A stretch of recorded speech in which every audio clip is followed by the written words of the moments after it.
Alors je dirais que tout d'abord, il faut s'assurer que l'environnement vous convienne. Un environnement, c'est quelque chose de très subjectif. Il y a des personnes qui ne seront jamais embêtées par les nuisances sonores de la ville, de routes fréquentées ou d'avions, d'autres oui. Donc vous devez vraiment vous poser la question de savoir est-ce que des nuisances sonores ou autres peuvent me poser problème au quotidien ou est-ce que c'est quelque chose que je préfère accepter pour avoir des facilités d'accès, commodité aux axes routiers ou au transport en commun. Ça, c'est une des premières choses. Ensuite, je dirais qu'il faut quand même faire très attention aux aspects techniques qu'on néglige parce que parfois nous sommes sous l'effet coup de cœur d'une jolie maison bien décorée.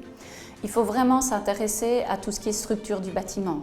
Menuiserie extérieure, est-ce que les châssis vont devoir être changés rapidement, pas rapidement, est-ce que ça va être des travaux à brève, à moyenne ou à longue échéance? Donc menuiserie extérieure, on doit s'intéresser aussi à la toiture, est-ce que c'est une toiture qui a été isolée, qui n'est pas isolée, qui est nécessaire d'être isolée? Il faut vraiment se poser la bonne question. Encore de nouveau, une toiture qui va tenir encore 20 ans parce qu'elle est neuve ou qu'il faudra peut-être remplacer dans 10 à 5 ans, et là il faut pouvoir le budgétiser. Je dirais aussi qu'il y a l'aspect système électrique. Donc il faut savoir que quand vous achetez un bâtiment, vous avez l'obligation d'avoir la délivrance d'un certificat électrique. Alors le propriétaire n'a pas l'obligation de faire des travaux, mais il a l'obligation de vous fournir cette attestation électrique et l'attestation de performance énergétique du bâtiment.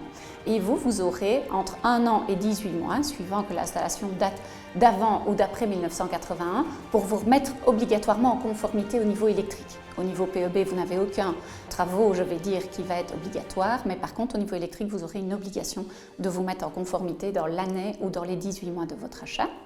Après, bien sûr, il y a tout l'aspect système de chauffage. Il ne faut pas hésiter à se faire accompagner de professionnels également. Et il faut quantifier au mieux les travaux à prévoir. Parce que parfois, on achète un bâtiment, on se dit c'est en état, mais il y a toujours des surprises. Quand on est propriétaire, c'est le lot de tout propriétaire. Il y a des chaudières qui peuvent durer 40 ans, comme elles peuvent durer 7 ans. Et parfois, c'est faute à pas de chance. Et le propriétaire vendeur, l'acheteur et l'agent immobilier ne sont pas au courant, ne sont pas dans les murs et dans les tuyauteries. Donc, c'est très, très important de s'assurer quand même d'avoir un petit ballon de sécurité dans votre budget, de quantifier au mieux votre budget travaux, parce que souvent, nous avons des acquéreurs qui parfois ne se rendent pas compte de l'impact financier que les travaux peuvent avoir.